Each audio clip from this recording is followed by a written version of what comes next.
Assalamualaikum warahmatullahi wabarakatuh. Jumpa lagi bersama saya di channel Rumah Satwa Vlog ya. Dan pada video kali ini saya akan bahas ikan gapi ya. Nah, untuk yang belum tahu, ikan gapi ini termasuk jenis ikan cere ya. Tapi ikan gapi itu warnanya sangat sangat jauh lebih bagus dari ikan cere-cere yang ada di empang ya. Nah, supaya teman-teman yang belum tahu bagaimana ikan gapi itu, yang pertama dari bentuknya, terus yang kedua cara membedakan jantan dan betinanya ya, dan yang lain-lainnya ya. Nah, jadi saya akan bahas sedikit di video kali ini ya teman-teman. Nah, oke, langsung saja kita lihat ikannya ya teman-teman. Nah, oke teman-teman, kita sedang berada di depan tank ikan gapi indukan milik saya ya. Nah, ini setupnya ala-ala saya ya. Jadi biar tidak bosen ya. Kan biasanya kalau yang ternak itu atau yang budidaya itu biasanya di kolam ya, terus di empang ya. Maksud di kolam itu di kolam terpal ya, rata-rata di kolam terpal, di kolam tembok ya, atau di empang. Nah, saya mencoba di akuarium ya, akuarium pendek tetapi panjang ya. Nah, maksudnya pendek tetapi panjang itu tingginya itu enggak seberapa tinggi ya, tetapi akuariumnya panjang dan lebar juga ya teman-teman. Nah, yang bilang kalau ternak itu harus di empang ya, atau di kolam terpal atau semacamnya, nah itu enggak melulu tentang medianya ya teman-teman. Jadi jangan terlalu kemakan sama omongan-omongan yang kayak gitu ya, karena biasanya orang-orang yang punya medianya akuarium akan jadi berkecil hati ya karena tidak punya kolam ya. Nah, sebetulnya di akuarium juga bisa ya teman-teman. Nah, sudah saya buktikan ya di sini. Ini indukannya ya. Terus anakannya ada di sini teman-teman. Nah, anakannya ada di sini ya. Semuanya full anakan-anakan dari hasil ternakan saya ya. Nah, yang ini juga ada di sini, semuanya pokoknya ini sudah full ya. Malah sudah ada yang ngantri di toples ya teman-teman. Nah, ini yang siap panen nanti tanggal 20 ya. Nah, di sini juga ada. Terus yang antrian yang di toplesnya sebentar saya perlihatkan dulu ya. Nah, ini yang di toples di sini ya, di ruangan canak-canakan ya. Tuh, bisa teman-teman lihat. Semuanya ini ngantri untuk ke akuarium pembesaran ya. Nah, sekilas dari video-video barusan ya teman-teman bisa menyimpulkan mungkin ya. Nah, jadi sebetulnya tidak selalu harus di kolam ya, atau apa, di akuarium juga sebetulnya bisa ya teman-teman. Nah, terus bagaimana cara saya untuk memunculkan warna? Soalnya katanya harus di tempat yang terkena sinar matahari. Nah, ini saya tidak satu hari pun tidak pernah membuat ikan-ikan ini berada di luar ruangan ya. Karena tempat indukannya di sini, terus tempat pembesarannya tadi saya sudah perlihatkan ya. Nah, itu semuanya di dalam ruangan. Nah, bagaimana caranya? Jadi cara saya yaitu ditempatkan di tempat yang terkena cahaya dari luar ya, tetapi bukan terkena langsung oleh matahari ya. Jadi yang penting ada cahaya ketika siang hari masuk dari luar rumah ke dalam rumah teman-teman. Nah, dan dibantu juga oleh penerangan seperti itu ya. Nah, itu lampu akuarium yang berwarna putih ya. Itu sudah cukup membantu teman-teman untuk memunculkan warna ya.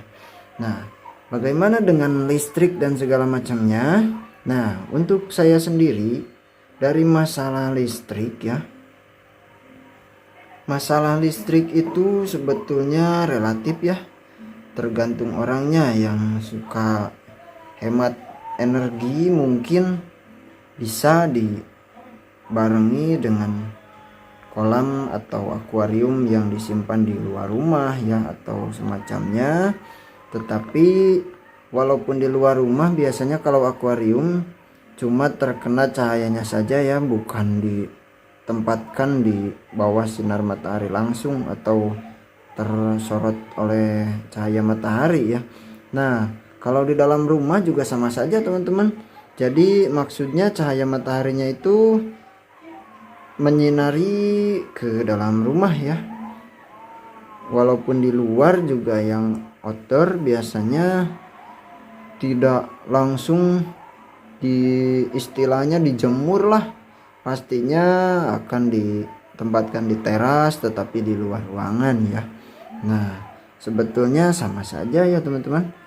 Walaupun di dalam rumah, yang penting di dekat kaca atau di tempat-tempat yang pokoknya cahaya dari luar masuklah ke dalam rumah ya.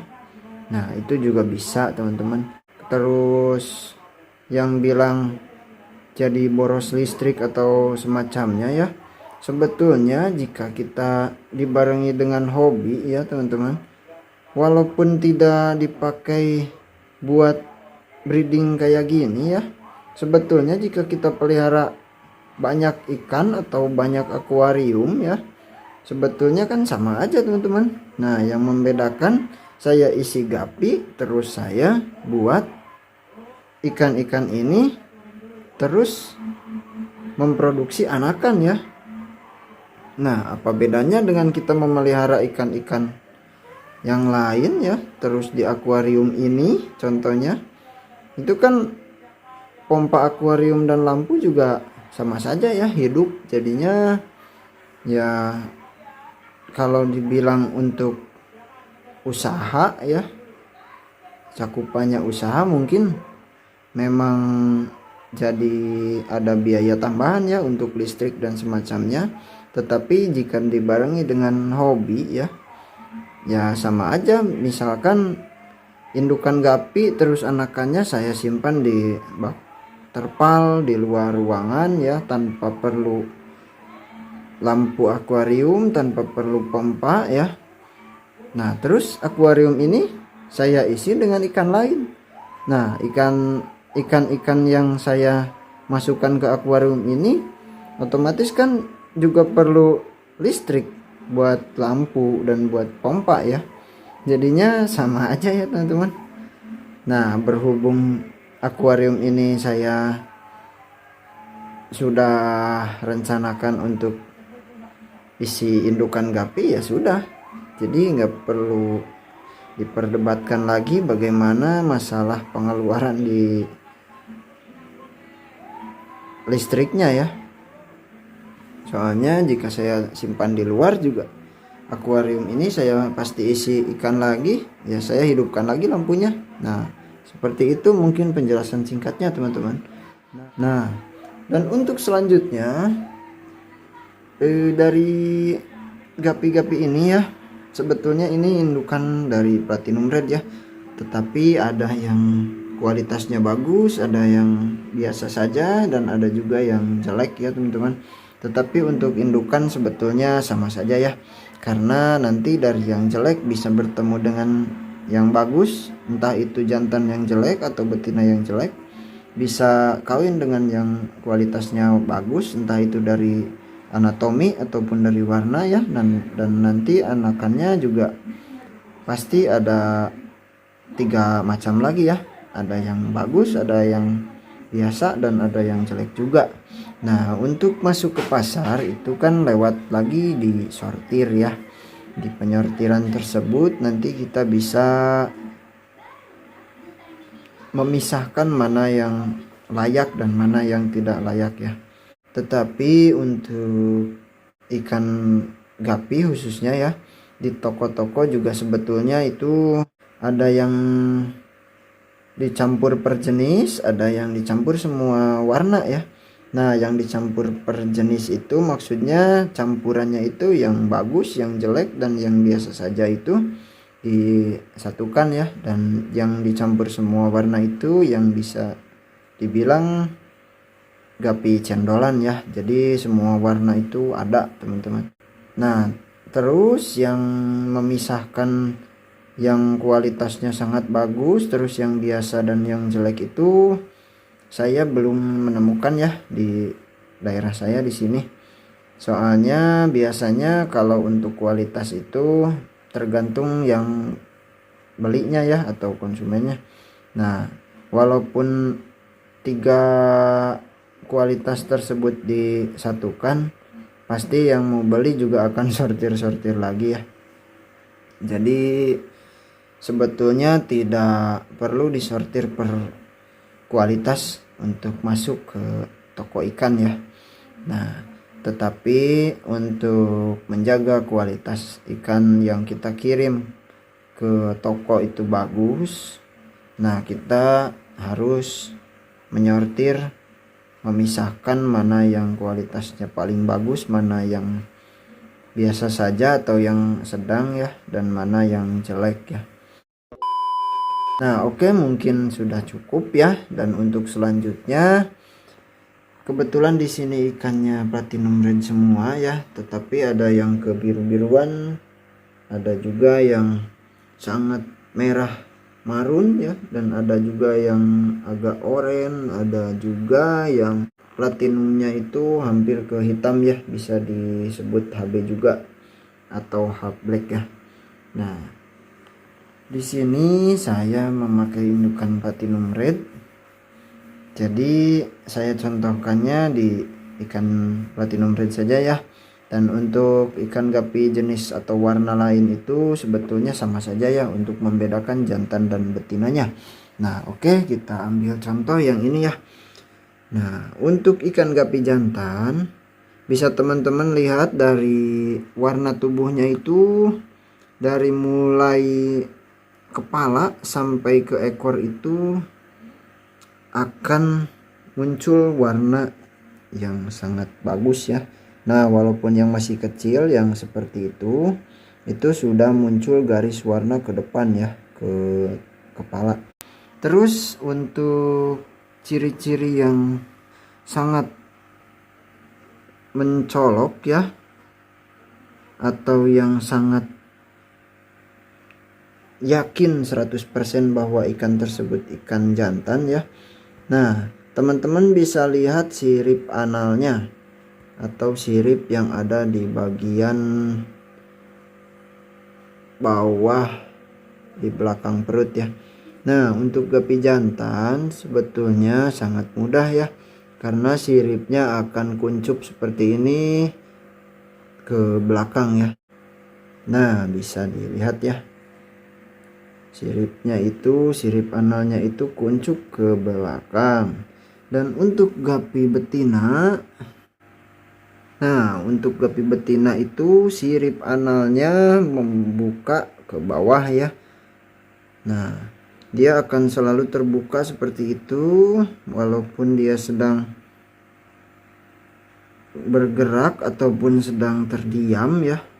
Siripnya, sirip analnya itu akan mengembang ya atau membuka ke bawah. Dan untuk warnanya sendiri, ada juga ikan gapi betina yang berwarna di bagian tubuh tetapi rata-rata tidak sampai ke kepala ya teman-teman. Mungkin dengan cara yang saya sudah sebutkan tadi sudah bisa membedakan jantan dan betina ya. Nah, untuk lebih jelasnya teman-teman bisa coba pantau langsung ya, entah itu di toko ikan hias ataupun di Google atau semacamnya ya, atau di rumah teman-teman ada yang pelihara ikan gapi, bisa dilihat dengan jelas ya. Dan untuk video ini hanya sebuah gambaran ya, dan juga mungkin bisa dibilang teori juga ya, karena untuk jelasnya mungkin di video tidak jelas full 100% ya. Nah, hanya seperti ini saja ya. Dan ukuran akuariumnya sendiri ini teman-teman, akuariumnya ukurannya 1 meter kali 40 ya, tapi kepotong sama batuan-batuan, jadi mungkin cuma kepakai separuhnya ya. Nah, dan tampilan dari atasnya itu seperti ini teman-teman. Nah, ini muat 100 indukan ya, dan saya membuat indukannya ini 1:2 ya, 1 jantan untuk 2 betina, karena kalau betina yang sudah siap untuk beranak seperti itu ya, karena ikan gapi tidak bertelur ya, jadi langsung keluar burayak. Nah, yang siap beranak saya bilang, atau saya bisa sebutkan beranak ya, bukan bertelur. Nah, seperti yang itu ya. Nah, biasanya kan itu sudah saya pindahkan ke toples atau wadah yang bisa dibuat single tank ya, bisa dibilang dipisahkan lah kalau istilah gampangnya, untuk dipisahkan ya di toples atau di wadah atau di apalah, pokoknya seperti itu. Nah, nanti jantannya itu punya betina lagi, 1 lagi ya, jadi diharapkan bisa muter ya. Nanti kalau sudah keluar anakan, biasanya betina yang satunya lagi sudah besar lagi, nanti dipisahkan dan yang ini masuk lagi ke tank ini ya. Nah, dan itu meminimalisir jantan rebutan betina juga teman-teman, karena betinanya banyak ya. Kalau jantan sudah rebutan betina biasanya akan bertarung sampai mati ya. Beda lagi dengan komteng jantan semua ya, jadinya tidak ada pertengkaran untuk memperebutkan betina. Nah, oke, mungkin itu saja untuk video kali ini. Semoga bermanfaat untuk teman-teman yang pemula khususnya, dan menambah pengetahuan juga untuk teman-teman yang sudah senior-senior juga. Salam silaturahmi ya, salam satu hobi. Sampai bertemu lagi di video selanjutnya, dan jangan lupa like, komen, dan subscribe-nya. Dan wassalamualaikum warahmatullahi wabarakatuh.